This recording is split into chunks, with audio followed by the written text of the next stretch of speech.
Hello, everybody. Welcome to Personal Development Friday. Now, I'm really excited about what we're going to talk about today. The title we have is Perfection is the Enemy of Done. Now, any other perfectionist out there? I raise my hands up really high. It's probably been something that has slowed me down and kept me from doing things throughout my entire career because I want everything to be just right and just perfect. And before I kind of hand it over to Hallie to talk to us a little bit more about this, I just want to say that literally what you are watching right now is the result of us taking imperfect action. Is this live perfect? No. Are we streaming it in all the right places? I don't know. Do we have the best description and title and tags? And is it going to go on? Is it going to be clipped? And I mean, all the things. I want it to be exactly right. But if I forced myself into that box of it being perfect, it wouldn't happen. And I said to the team a few days ago, literally, I said, we have so much knowledge within the team that if we can just share it, it will add value. And that's really what we're trying to do at the end of the day, is just provide some value. So what you are witnessing right now is us taking action on something that is not perfect. So Hallie, talk to us about how perfection is the enemy of done. I totally get it, but let's have that conversation. Tell us a little bit more about that. Absolutely. I mean, everything that I'm going to say today, I'm talking to myself as much as I'm talking to everyone else. This is a conversation that I'm always having with myself and reminding myself about and pushing past because it's so uncomfortable, especially if you have perfectionist tendencies. I mean, today is actually a great example. I had a plan for this where I have an external office. I work from home sometimes and I work at my office sometimes. I was going to definitely go to my office today because I wanted to make sure to have quiet space, and I was going to go in early and set things up. So I felt really comfortable about this. And I'm on my way and I got a flat tire. Oh, no. So super thankful that, it's remote work. And so as much as I work from the office, I also worked from my dining room table, but I had to pivot, and I'm at my dining room table today. And it's going to be totally fine. But there's that moment where it's like, this isn't the version that I wanted. But it's fine. Yeah. I'm so glad you said that, because I woke up this morning and I was like seconds from messaging you to say, I don't want to do it. I did not want to do it this morning. I for whatever reason, bad night's sleep, or just not in the mood to be on camera, or, all the things that can stop action. And I really wanted to turn it off and just say, oh, let's do it next week, or let's not do it at all. This is a silly idea. It's not just right. And I had all those things going through my head. And I remembered that today we were going to talk about perfection is the enemy of done. I was like, okay, right. We have to do it because even though it's not perfect, it's adding value. So so here we are. We're doing it. We're taking imperfect action. How can other folks kind of do that as well? Yeah. And also, no matter perfect or not, you can still check it off your list. It's still done. So one of the biggest reasons to just go ahead and do something is that you're going to get so much more information from it. So many times we get stuck in our own heads, telling ourselves stories, expectations of what we think something might turn out to be. And that isn't really that useful because it's not real. It's not based on anything. It's supposition. It's anxiety. It's a lot of things, but it's not something you can really work from. So one of the biggest pieces of value of just going ahead and putting something out there, even if you're not sure if it's the best version, even if you don't feel like it's 100% ready, is that's the way you actually get the information to make it better, to do something the next time that actually covers that better. It is super valuable to know what works, but it is equally valuable to know what does not. And once you've actually put something out there, tried it, whether that's launching a program or a product, or if that's a detail for your business, your contracts, your proposals, anything like that. You will, one, figure out the things that are like, oh, that worked. That actually was great. And then you don't have to worry about that anymore. That now can get shoved over here. You're like, this works. We'll just keep doing it that way. That part, we're good, which you didn't know before. Maybe that was the part that gave you anxiety. You're like, I don't even know if this will work. Proof of concept. Oh, that works. I don't have to worry about that. Taking things off your anxiety list, so valuable.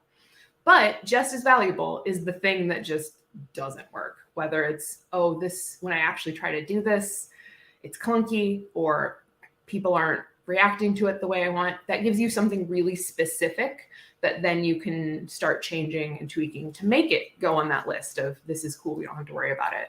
And that's also something that until you try it, you're not going to know. Is it worth, I like how you said about if something works, great, but if it doesn't, you learn from it. Is it worth, for some people, going into a situation of trying something that they feel may not be perfect with the sole intent of it not working so you can make it better? I mean, yeah, if you can stomach that, that is gold. I mean, that's hard, because your ego is very sensitive, and going in knowing that something is probably not going to work, it's terrifying. Yeah. But if you have the fortitude to jump into that, that is the fastest way to get the best information. I mean, so, and getting your own information, just your own experience of how something goes, is really valuable. But again, if you can set your ego aside for a little bit, soliciting feedback too is amazing. And that's something that you'll never get unless you actually are interacting with people and trying things. And the great thing about getting that feedback is sometimes that catches things that you never would have thought of. You're going to have to put it in front of someone else's perspective to catch the things that just aren't even on your radar. Yep. And if it's just living in your head, if you're not doing it, you'll never get that benefit. Yep. Again, hard on the ego, but big picture, getting yourself to the thing that you really want, that's going to get you there faster. You said something that reminded me, I'm sure, I don't know if it's a book or a phrase or what, but I've always heard the phrase fail fast, which is terrifying. But I get the concept where if you go for perfection all the time, then you're probably never going to do the thing that you want to do. Yeah. But if you go into it knowing, okay, I'm going to put something out and it's not going to be perfect, and if I fail, I will learn from it and I will do it quickly so I can then, do the next thing and make it better and make it better. And so that is something that definitely comes to mind when you kind of say all that. Band-Aid off, right? Yeah. It's not comfortable, but it gets you to the next stage a lot faster. One of the examples I definitely think of is my contracts. They've changed so much over the years. But I've always had them from the beginning. And I'm glad I have, to have that extra level, but they've gone through so many evolutions, because every time I take on a new project or a new client, there's usually something that comes up that I'm like, oh, I didn't say anything about that. I didn't cover that. And in the moment, you suck it up and you decide how you're going to handle it. Either you just go, well, I do this, or you try to have a conversation about it. But that next time, that's in the contract. Like, I've got that covered this time. And it's sometimes a painful experience, but it is ended up with a much stronger, much comprehensive result than I could have possibly just started out of the gate with. Yeah. It's small steps, isn't it? And it's doing something, trying, seeing how it lands and how it works, and then adapting and making it better next time. And again, it is terrifying. And another thing that I would add, if you're struggling to put something out there or to do the thing, whether it's big or small, because you're afraid of a reaction you might get, or someone that used to be my fear. What if someone makes fun of me, or what if someone says, who are you to say that you can build WordPress websites or be techie without a degree? Now, it was always that imposter syndrome that was running around in my head, and it's just that. If you just take a small step every day towards that thing that you're trying to get to, and that's like, what is it that you're trying to get to? Like, the reason that we are doing these lives is because we want to reach thousands and thousands of women, and we want to, share our knowledge and add value and invite them into the tech space and into our community. Well, this is one way to do that. Is it comfortable? Not really. Is it fun? Well, I get to hang out with Hallie, so yeah, it's fun, but it's still it's not perfect.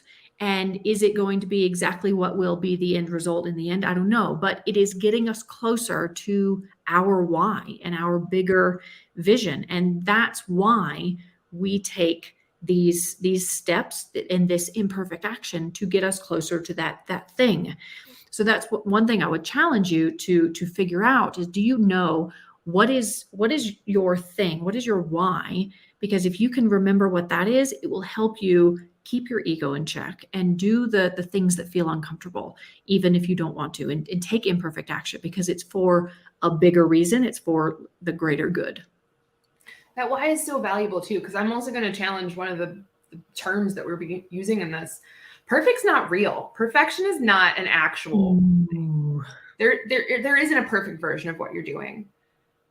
But there is a version that like feels really good. There is a version that connects to your why. There is a version that makes you feel confident in what you're doing.